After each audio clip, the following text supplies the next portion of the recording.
Good afternoon, everyone. Today is going to be a fun short clip on how to make a waterfall clip.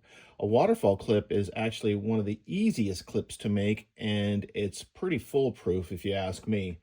And it can be made very simply with just a few tools. The most difficult thing about the waterfall clip is soldering your threaded piece to your clip. Once you've figured out how to do that, then the rest of it is pretty easy. So let's get into it. Metal. This is a piece of nickel silver sheet. It's about 0.32 thick. And I've scribed my line here, which is 7/16 thick. And I'm going to go over to the bandsaw and cut it. So here is my metal bandsaw that you have seen in a previous video that I did on my shop tour. It's a really great tool. It's a swag table with a Milwaukee Portaband. I have a light on there to focus my light on the area where I'm going to be cutting. So let's get cutting. I'm going to try to cut along my line.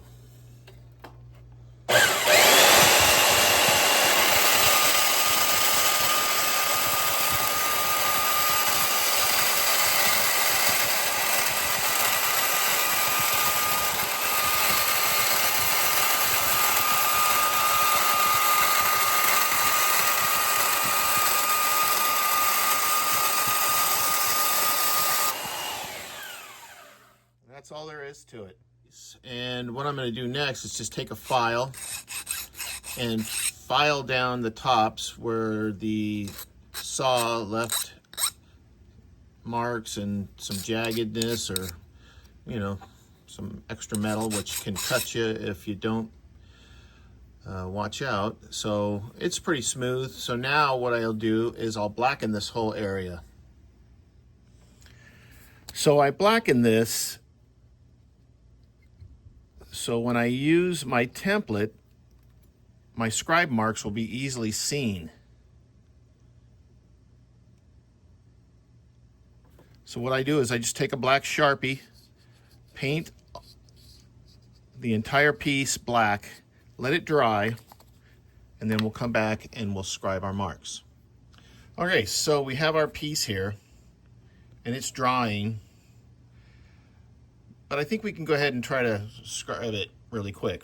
So I've made templates. I make templates for just about everything that I use.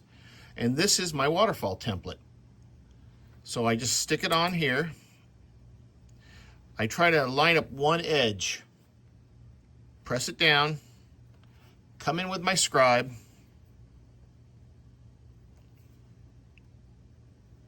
once I have it all lined up, then I just scribe the line. It doesn't have to be perfect because you're going to come back with files and clean it up. But there you have it, a nice scribed line. Next, we're going to go over to the bandsaw and cut the shape out. All right, hopefully it's not too hard to see, but we're going to cut this out. So what I first start is a cross cut.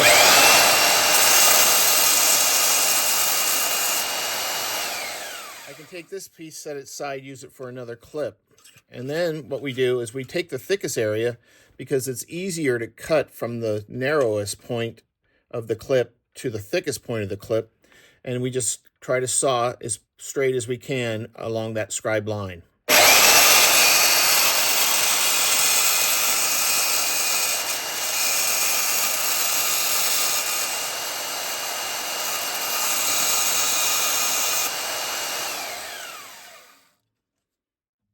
Not too bad.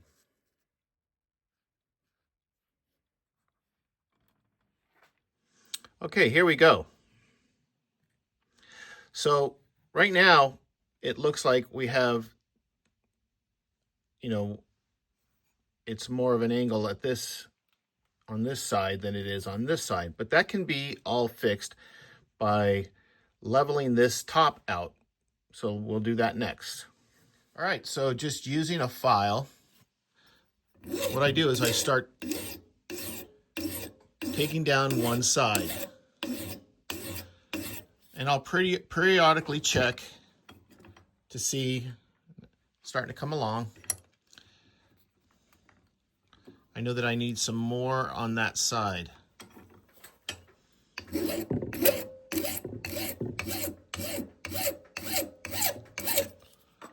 look again. Nope, not quite yet.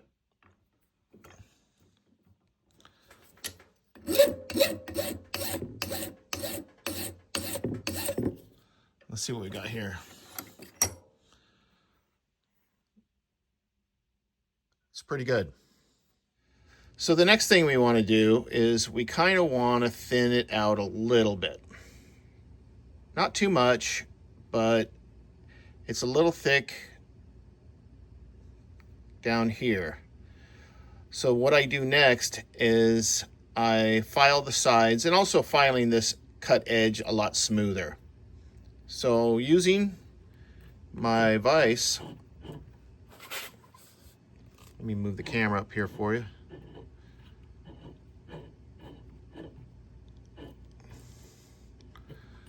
I sit it in there, tighten up my vise. Now it's not going anywhere, and we'll file it down. All right, so now we have our clip in the vise, and I've got a file. So this is a Western style file. It is a bastard file, a mill bastard file, and it only files moving forward, not to the back. And what I tell people all the time is try not to file in both directions, because it's not working on the way back. It's only working on the forward stroke. It will fold over your file edges, and your file will not be as effective. So let's try in here and see if we can do it. And let's try to get this, clean this side up.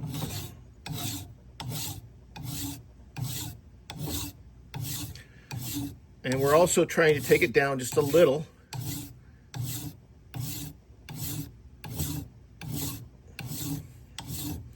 And I'm filing in this direction because I think it gives me the best edge, straight and flat edge as possible, using part of the file at an angle, so it almost the entire surface is touching. But however, I'm also moving it along, filing the edge.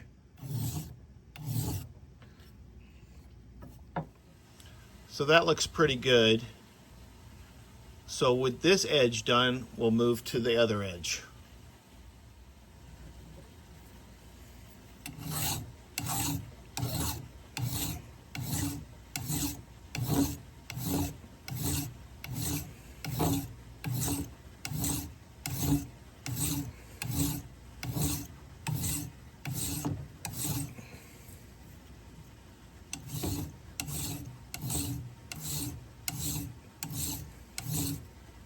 With both sides filed,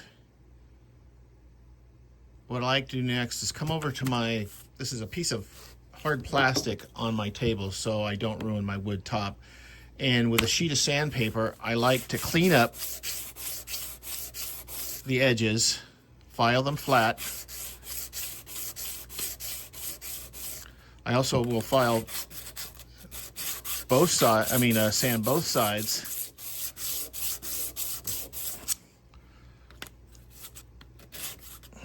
It's harder to sand it when I've already sanded one edge, but I'll bring it over here,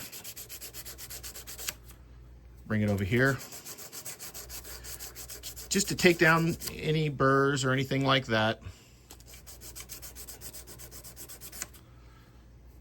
And that's pretty good for a start to go on to the next step.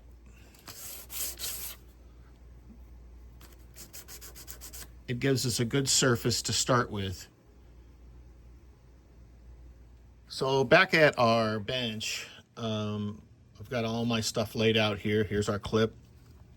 Now what you see before you here is a piece of 3/8 by 16 TPI threaded bar stock. And this can be had from Amazon for, you can get a 3-foot piece for I think like $30. And it's really, really great to have because it saves me from having to thread each stem each time. When I said this can be done inexpensively, this is proof. You can buy this threaded rod, and with a drill press you can drill out the center here, and or you don't even have to drill out the center, but I always do. It lightens it up a little bit. But next thing we're going to do is we're going to take a piece of this, we're going to drill out the center, and we're going to cut it off. So I've got this piece chucked up in my lathe, and using what is probably a 9/32 drill bit, I start to drill the center.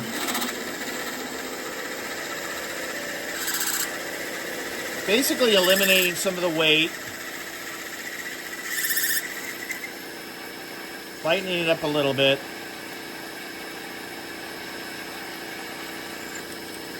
Come out, let some shards out. And I'm drilling it a little bit longer because I know I'm going to cut a few more of these off.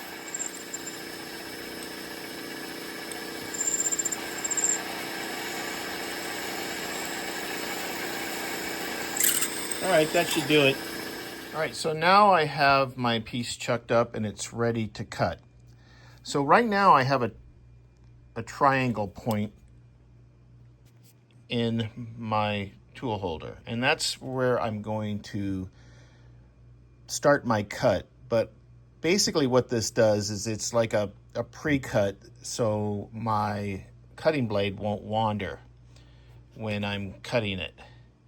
And what I do is I come here and I have my measurement, which is 5/32 long.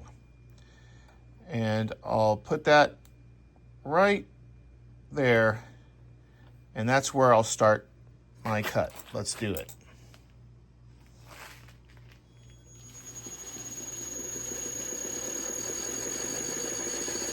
What this does is also helping me to chamfer the one edge.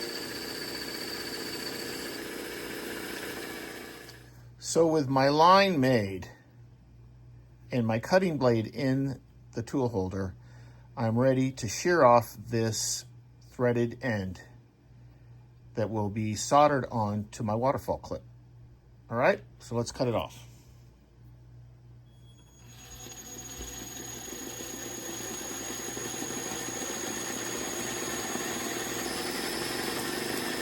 And that's all there was to it. So I made 3 threaded inserts because I have 3 waterfall clips I need to make in the next couple of days. So next we are going to solder this to the back side of this, and I'll show you how that's done. So if you remember in my earlier video about my workshop and how I set it up, when I set up my workbench, my jeweler's bench, I wanted a place where I could, you know, switch things around really easily. And using the GRS system, which is this dovetail, I'm able to switch little platforms from being able to solder, being able to saw, being able to work on things with files and stuff like that. And this is just one example. This is the GRS soldering station, and it has, you know, some extra hands in case you need them, and it's really convenient and I really like it. Moving forward though, here is our clip and we have it sitting here. The next thing we're going to do is we're going to start to solder this threaded piece basically to this flat piece. So this is what I use to solder, to do most of my industrial soldering, where you're not going to see any solder, where it's going to be hidden. It's by a company called Muggy Weld, and it's called SSQ6 Silver Solder, and it's amazing stuff. I mean, I think you could solder toast together with this stuff. It holds so well. And it's really convenient. You don't need any flux. It's a one-step operation, and I'll show you how I do it. So here's the bottom side of my threaded insert, or my threaded stem. I got a little burr there. Let me see if I can get it off. So what I do is I take a little dots of my muggy weld and I just put them on the inside here. Because what I want to do is I want to be able to solder this completely so there's no chance of it coming off. Then I place it, and then a few seconds later I'll try to move it around to get it exactly where I want. All right, so what you see here is me having placed the threaded piece exactly where I want it. I've got a third hand holding it down so it won't move as the heat builds up. So it keeps it in place. Next, I'll set up my soldering torch, and we won't have a demonstration on how to solder. That'll be coming in the future.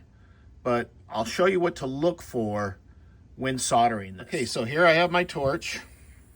As you can see, it's going pretty good. And what I do is basically I keep moving my torch around, trying to heat up this piece, looking for a sign. What's the sign that I'm looking for?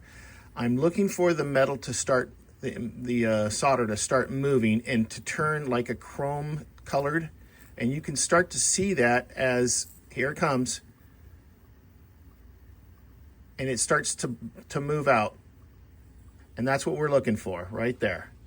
That means that it's worked.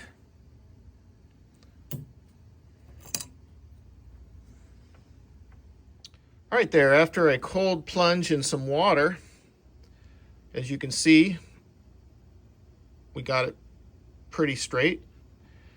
You can see the bottom there with all the solder that came out, and it's on there. The Muggy Weld says that it can hold up to 70 psi or 70,000 pounds per square inch, which is pretty damn good, actually. I don't know anybody that can rip that off. So we're ready to move on to the next step, which is seeing if it fits the cap.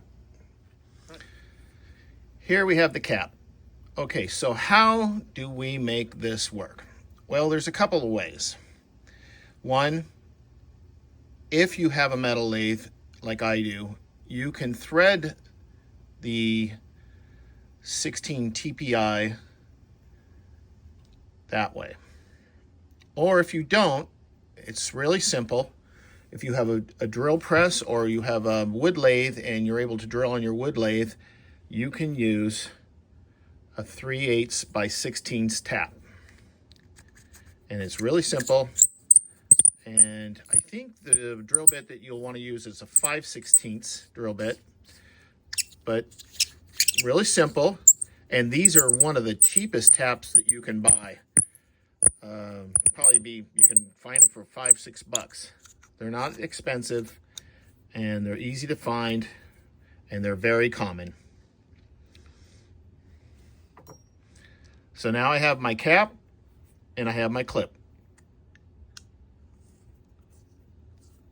And not a lot of loose, because what you want is you want to be able to seal that up, and it's a perfect fit.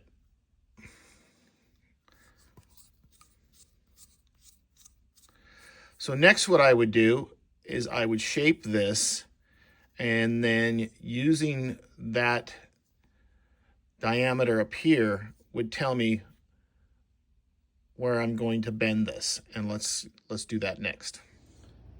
All right, I jumped ahead a little bit, but before we could fit it to the cap and think that we're going to bend it, what I need to do is take care of this top. Now what I usually do is I take it to my mill and round it off. And what that does is it gives us a nice round back edge. I can either do a slight round or a large round, a full, round, or just a slight rounded taper. So we're going to do that next on the mill. All right, I've got my camera in my hand, and I'm going to kind of take you through what I'm doing here. So This is just a long 3/8 by 16 nut. And what I did was I got one and I turned it down, and it acts as my clip holder when I have it in what this is called is a rotary table with a chuck. And that chuck holds that bolt very good because it has flat sides. So as you can see, it holds it on the flat sides for it's not going to move around, and I've got it in there pretty good. What you see behind there is a 3/16 inch milling bit. And what I do here is I round this over by moving this in both directions, bringing in the milling bit little by little until I get the look that I want. Does that make sense? Should. It's pretty simple. All right, let's turn on the mill and see how this goes.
All right, so here we have a tapered barrel. Now, I'm not going to go into how to taper a barrel. There's 5 million videos on YouTube on how to taper your barrel using wood lathe tools and such.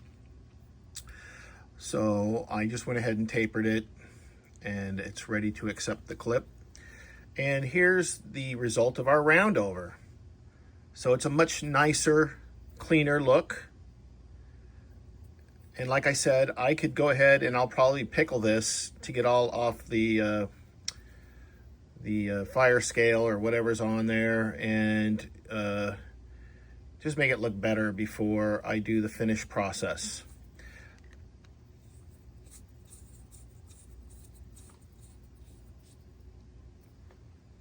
Perfect. It's a nice fit. It's not going anywhere. It's not going to move. If you wanted, you could thread lock it with thread lock, and it'll never go anywhere. Pretty good. All right, now we're at the last stage of making the clip before finishing. There's one more bend that we have to make, but it's not that big of a deal. So this is a crucial bend here, and what I've got is a very inexpensive tool that I bought from Harbor Freight. I think it's like a 19 or 15 inch metal bender. It's not for bending heavy stock, and I think I picked it up for like 20 bucks. And I bend all my clips using this, even my titanium ones that I have to heat up. So I use one side to bend titanium clips, the other side to bend everything but titanium clips. All right, so I'm going to set this up, and then I'm going to show you how I do it. All right, here's my line mark that I scribed on here, and this is where I want my bend to start. So I'll line my scribe mark up with the area where it's gonna fold it, see? And that will give me the precise bend that I want. I got to remember to keep this on portrait all the time. I'm sorry. So I've got the camera in my hand and I'm going to show you how this works. So the original bending bar that comes with this is a little too thick. My threads would hit the top of that bar and I wouldn't be able to get a closer tolerance. So I got my own bar that I used to bend most of my clips. But as you can see, I've got it in here on this bender, and I've got 2 C-clamps holding each side of this in pretty well. And the next thing I'll do, and hopefully you can see that black line very faintly, so I've got it along that line. And the next thing we do is we just bend upwards. And that is it. We've got a completely bent clip.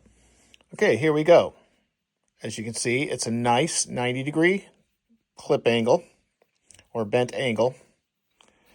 And what's great about the waterfall clip is that there's a lot of room here to do some ornamentation. You can texture it with using texture hammers, or if you're an engraver like I am, you can engrave it. You can also, there's a finial, and you can add stones or do whatever you like. It's just like a nice canvas. And next, I'm going to put it on the pen, and we'll see how it looks. All right. So we did a great job. It's not too far out. It's not too close in. And I am going to be doing some more finish work to it before I bend it a little bit more so it's close tolerance and it's up against the wall of the cap. And I'll do a bend up, which can be done just with, the same tool, but just putting it in the front and then bending it up a little bit. Or you can do it at a vise using something softer like a wooden dowel and just place it to about here and then bend it forward, which is what I usually do. But there it is. There is how to make a waterfall clip. So this still needs a lot of finishing, and I'll start to finish it and do what I'm going to do to it and finish off this pen, start to taper this barrel. But thanks a lot for watching. Have a nice night.